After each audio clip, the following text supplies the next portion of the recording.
Yo, as always, like, share, subscribe. Now let's just get into it. So, Michigan just defeated Purdue 43-22 to win the Big Ten.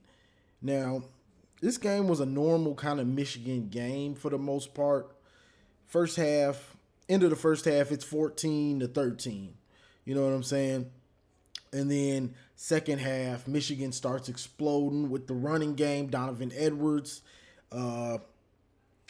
JJ, the defense is holding them to 3. You know what I'm saying? We didn't get to see the you get nothing. But second half, you get no touchdowns. So that'll do. That'll do.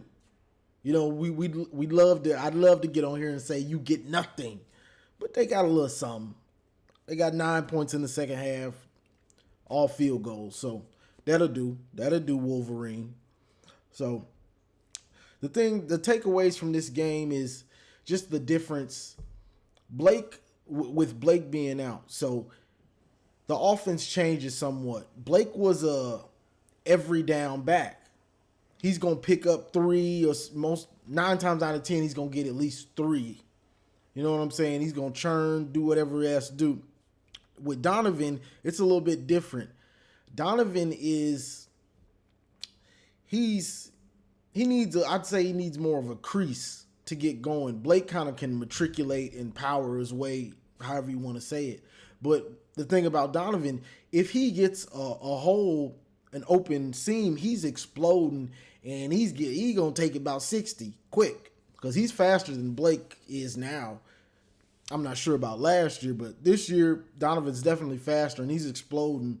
You know what I'm saying, when he gets those creases. And he had a couple really nice runs in this one.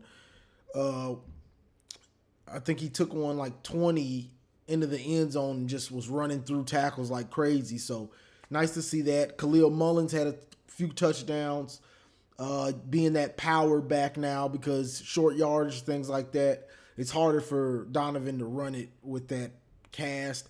And he runs so high, he's not that good of a short yardage back, honestly. JJ with the offense, early on, the eye candy works. So I would, the more eye candy you have, it works. You know what I'm saying? Because we haven't shown much of it this year. So when we do show it, it almost always works now, if we can execute it. You know what I'm saying? But the defense is usually fooled because it's something that they really don't expect, because we haven't done much eye candy, like jet sweeps, the motion with the reverse, things like that. JJ would make things, good JJ and bad JJ in this game. JJ making things happen, getting out of the pocket, making big time throws. Then you also had him and I'm hoping he gets this out of his system somewhat, especially in the playoffs, where he's scrambling out the pocket. He could go get, and I talked about this before, he can go get 5 yards, but he'll be hesitating, trying to still throw it down the field, and then he'll end up getting 1 yard or something when he could have had 5. Trying to get a big play, and then he sees it's not there, and then he tries to scramble. Like, you're already out of the pocket, bro. Just go get the yards. Just go get the yards. And this is why I say I hope he'll learn, because sometimes you can do that. Other times, third down, don't worry about that big play. I mean, if it's wide open, go for it, but just go get the first down. Get another set of downs to keep the drive going. You hesitating, trying to direct traffic, and while you're doing that, the defense is catching up. So by the time you do decide to go and take off, you can't get as much. And it happened multiple times in this game. So I'm just hoping he gets that under control. Just understand. It's an understanding of, okay, this is third down. Let me just go get the first down. That's the most important thing. And also, he threw a pick doing that same thing. Like, bro, go get those 2-3 yards. That's fine. But you throwing in the triple coverage or quadruple coverage, what are you doing? I know he wants those big plays, because he don't get to throw it that much. He only threw it 17 times in this game. So, he's antsy to, get to showcase his arm and what he can do on the big stage. So, but he's just got to work that out of his system. Like, whether you move it with your arm or your legs, it don't matter. The stats going to go to you. So just it's all about moving those chains, staying ahead of the sticks. Let's see. Offensive line. And the offensive line played well. Donovan had, what did he have? 185, 7.4 yards a carry, 60 yard long. So we rushed for like 220 in this game. Offensive line is just, they're legit. And I wanted to just shout out to Olawatimi. And when a player transfers in, I always want us to, not only them to do good, but the team to do well. So we're happy they came, and they're happy that they came here. So I feel glad for a dude like Olawatimi transferring in, plugging in at that center, and he might win Best Offensive Lineman of the Year, and he's honestly helped this offensive line get to the point it is right now, and also helped the team in general get to the point that we're at right now, Big Ten champs, undefeated. So shout out to Olawatimi, big time player, and I'm glad he came, and I know he's glad he came also, coming from Virginia. So shout out to him. Now with the defense,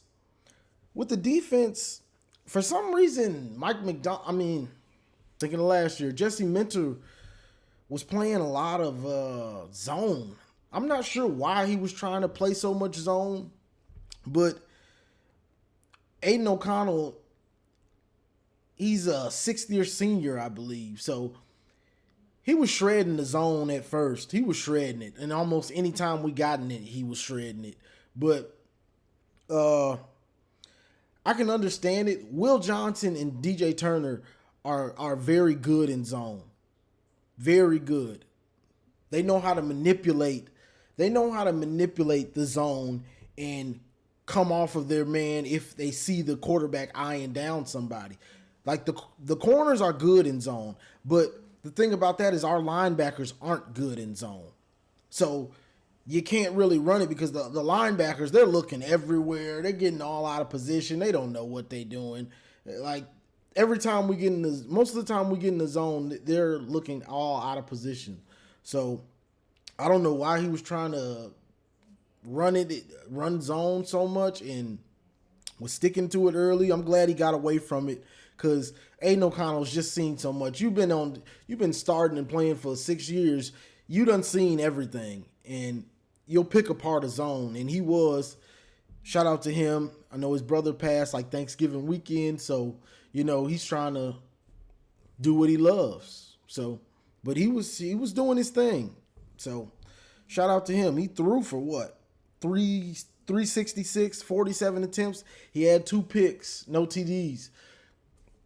And with me speaking about that, Will Johnson, that boy gonna be something serious. That's how you play corner. If you're playing off 6-7 yards, and you see a player run a slant in front of you, you're breaking on the slant. It's obvious. They're throwing that slant, you break on it. Boom, got him. Got another pick earlier in the game. I'm not sure who was on. Well, it was on their receiver. It was on their receiver, Jones, and he just made a play on the ball. It was a great play.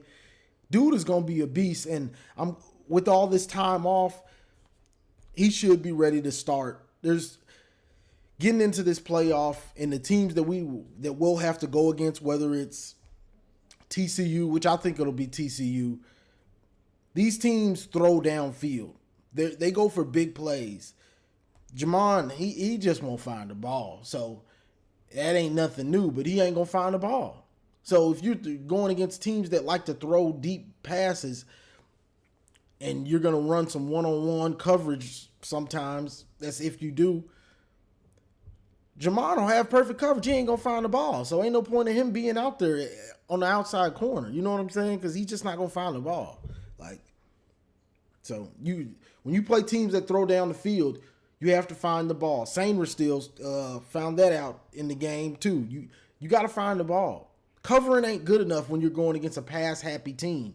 You have to get your head around, find the ball, and make a play. Let's see. Yeah, but that's about it for the defense. Hold them to 3.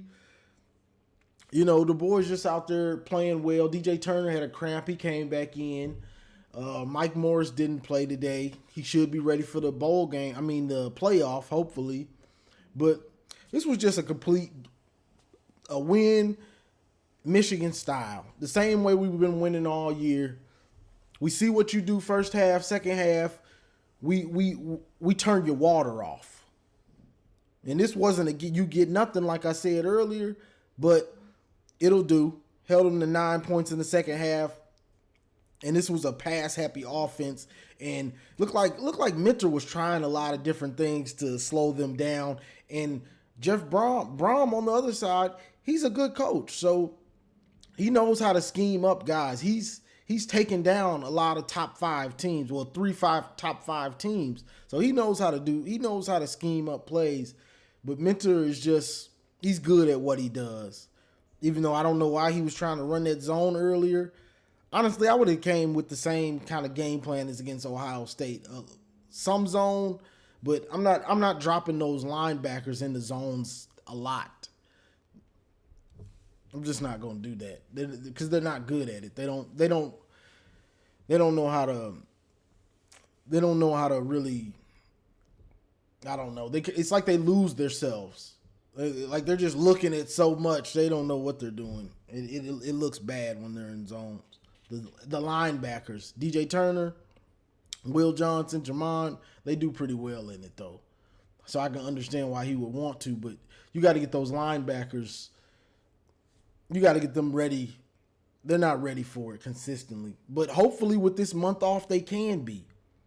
So that's the Big Ten championship game for the most part. Let's see. We're gonna get a new opening. The King of the North. We're going to get a new one. They showing it right now. I can't wait to change that out to the current. And with the playoff, I guess I had to touch on that real quick. With the playoff, I just see us. I see Georgia 1, us 2. And this is just how I think it should be. Who knows what they will do, but this is the most logical thing to me. TCU stays put. They already have 12 wins. They lost they lost in overtime to a team they've already beaten this year. So they should stay put to me. Barely lost. Ohio State at 4. That's just what it's going to be most likely. Ohio State at 4, but Ohio State has 11 wins. They didn't play today. They don't deserve to jump TCU.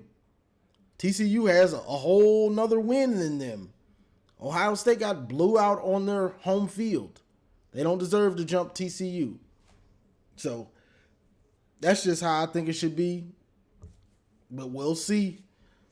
I mean, no, the Ohio State fans are happy they got in, and they want us so bad, but it's not likely y'all gonna get us.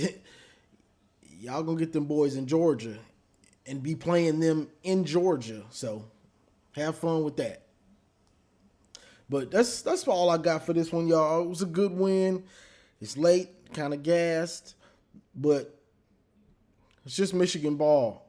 But it's a little different now. It's a little bit more explosive I think we'll have more drives that stall, but when there's an opening, I think the big play capability went up a little bit with Blake being out because Donovan's just so explosive now.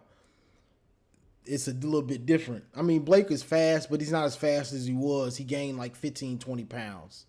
So that's just the difference. So I look for we'll see. We'll see who's back healthy and everything like that. We'll chop it up, and hopefully everybody can get back. They can, and we'll see how the team does. They got a month. They got almost a month to practice and get better. And guys that are on the fringe. Sometimes some of those guys that are on the fringe have a breakthrough with this month off to practice and develop. So we'll see about that. Could we get Nakai Hill-Green back? Maybe. I mean, he could still redshirt. It ain't nothing but what? 2 games left at the most. So, or maybe he's just out for the year and it's something serious, but I don't know. But that's all I got for this one, y'all. I'm going to get out of here. Big Ten champs, back to back. King of the North. So that's all I got. Like, share, subscribe. And as always, go blue.